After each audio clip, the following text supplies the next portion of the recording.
नमस्कार सभी को। मैं डॉक्टर मिनोती श्रीवास्तव आप सभी लोग का बहुत बहुत स्वागत करती हूँ अपने channel learn to teach with doctor Minoti Srivastava में।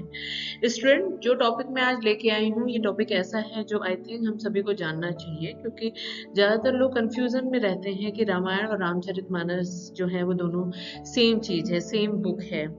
तो यहाँ पे आज के टॉपिक में मैं आप लोगों को ये बताऊंगी कि क्या डिफरेंसेस हैं, क्या मेजर मेजर डिफरेंसेस हैं बिटवीन रामायण और रामचरितमानस। तो चलिए आज का टॉपिक स्टार्ट करते हैं और इसमें हम जानेंगे डिफरेंसेस बिटवीन रामायण और Ramcharitmanas.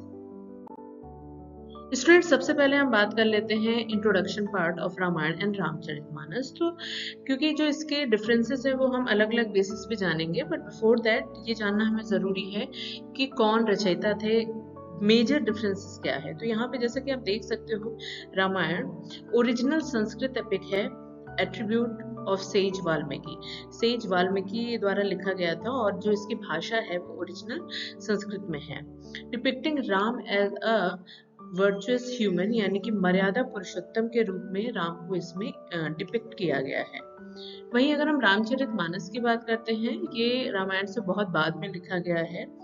Devotional retelling bye Tulsidas है, क्योंकि जैसा कि हमने देखा कि रामायण को संस्कृत भाषा में लिखा गया था, तो आम जनता के लिए इसे समझना, इसे जानना कहीं ना कहीं मुश्किल था, तो उसको रीटेलिंग किया गया by Tulsidas in the Awadhi dialect. Awadhi एक ऐसी लैंग्वेज रही है जो कि आम लोगों की बोलचाल की भाषा रही है, तो अवधी के डायलेक्ट में इसे किया गया। That portraits Ram explicitly as an incarnation of God, जिसमें कि भगवान का रूप माना गया है राम को, और जो कि सत्य भी है। तो ये बेसिकली हमें इंट्रोडक्शन में हम रामायण और रामचरितमानस को डिफर कर सकते हैं। अब आइए इसको और डिटेल में जानते हैं। स्टूडेंट, मेजर डिफरेंसेस जानने के बाद अब हम इसको पैरामीटर्स के आधार पे, यानी कि जो इसके बेसिस हैं उसके आधार पे इन दोनों में अंतर समझने की कोशिश करते हैं। तो जैसा कि आप देख ही सकते हो, ऑथर की अगर हम बात करें तो जो रामायण है वो वाल्मीकि द्वारा लिखी गई है और ये तुलसीदास द्वारा रामचरितमानस रचित है। ऑथर सेज वाल्मीकि थे, a contemporary of lord Ram. समकालिक रूप से उनको दर्शाया गया है, जबकि Goswami Tulsidas 16th century poet saint थे।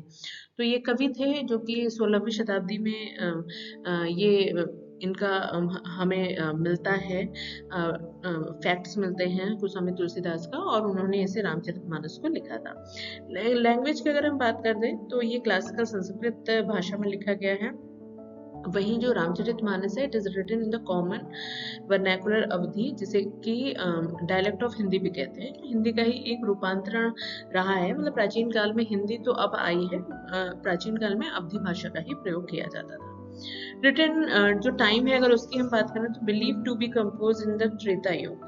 त्रेता युग में ऑन 7 to 4th सेंचुरी में रामायण को लिखा गया था। वहीं अगर हम इनकी बात करें, written in the 16th century CE during Kalyug. तो जिसे हम कलयुग भी कहते हैं, जो कि मेरी पिछली वीडियो में आप चारों युगों को समझ सकेंगे, और उसमें जो मैंने जो साइकिल बताई उस साइकिल में भी ईयर का डिस्ट्रीब्यूशन मैंने कर रखा है। तो आप देख सकते हो कि रामायण और रामचरितमानस में काफी डिफरेंसेस है, मतलब काफी दिनों बाद जाके रामचरितमानस पुनः एक तरीके से रचित किया गया।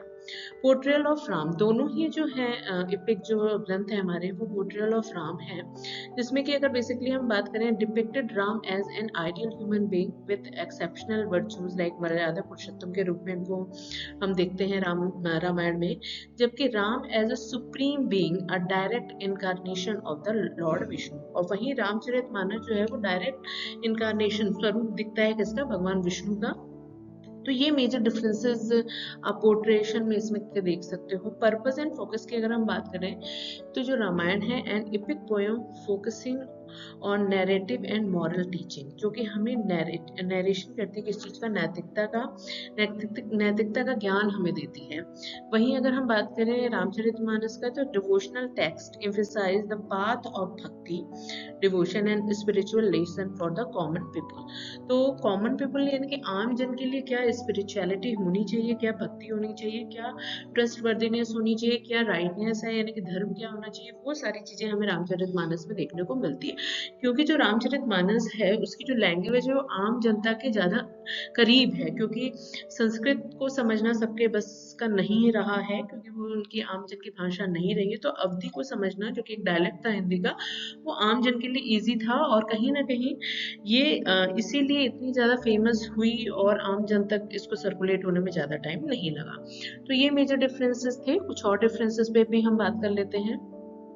स्टूडेंट्स, अनदर डिफरेंसेस की अगर मैं बात करूं तो इसके हमें फॉर्मेट्स की, narrative details and ending part में भी हमें इसमें अंतर देखने को मिलता है। तो फॉर्मेट्स की अगर हम बात करें तो रिटन इन द श्लोक, क्यूपलेट जिसे हम कहते हैं, श्लोक फॉर्म में आपको देखने को मिलेगी रामायण, जबकि जो रामचरितमानस है वो आपको चौपाई फॉर्मेट में देखने को मिलेगी। तो ये बेसिकली फॉर्मेशन में अंतर इसका हमें देखने को मिलता है।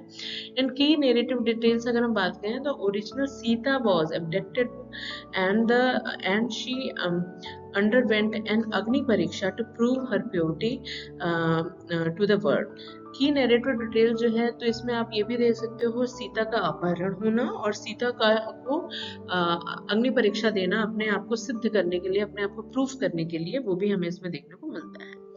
The clone or Chaya Sita was abducted, and the Agni Pariksha was a preordinate event to swap the real Sita back from Agni देवी। तो ये कुछ रामचरितमानस में ये डिफरेंसेस हमें देखने को मिलता है कि उनका जो छाया था या क्लोन था, उनका अपहरण होता है और रियल सीता को प्राप्त करने के लिए अग्निदेव से वो जाके सामने आती हैं। तो ये हमें रामचरितमानस और रामायण में कुछ डिफरेंसेस देखने को मिलते हैं। और एंड पार्ट की अगर हम बात करूं तो the story end with Ram, Sita and Lakshman और leaving their mortal bodies by entering the Sarayu river.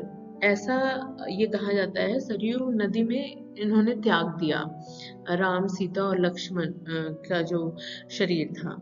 The story ends with the birth and life of Ram, twin son, love and Kush. It does not mention the physical departure of Sita और लक्ष्मण। ऐसा कुछ इसमें नहीं बताया है कि physically Sita और Lakshman departure होते हैं, लेकिन जो रामचरितमानस है वो एंड होती है कहाँ पे, जो उनके दोनों पुत्र थे, लव और कुश, उनके आगमन से, उनके जन्म से।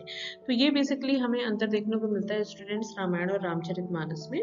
ऑल्दो ये जो बेसिक अंतर हैं वो हमें जानने चाहिए, क्योंकि नॉर्मली अगर हम आम जनता से बात करते हैं तो वो रामायण और रामचरितमानस दोनों को एक ही ग्रंथ मानते हैं, लेकिन ऐसा नहीं है। दोनों में समय के लिहाज से, भाषा के लिहाज से और कहीं ना कहीं कंटेंट के लिहाज से भी हमें डिफरेंस देखने को मिलते हैं। तो चलिए मिलते हैं नेक्स्ट टॉपिक में नए थिंग्स के साथ, नए विचार के साथ। तब तक आप अपना ख्याल रखें। और स्टूडेंट, जैसा कि आपको पता ही है कि आजकल एग्जामिनेशन टाइम चल रहा है, तो आप ज़्यादा से ज़्यादा फोकस करिए अपने पढ़ाई पे, ज़्यादा से ज़्यादा लोगों तक सर्कुलेट करिए इन मटेरियल्स को जो कि मैंने आप लोगों के लिए बनाया है। मिलते हैं नेक्स्ट वीडियो में। Till then you take care yourself, bye.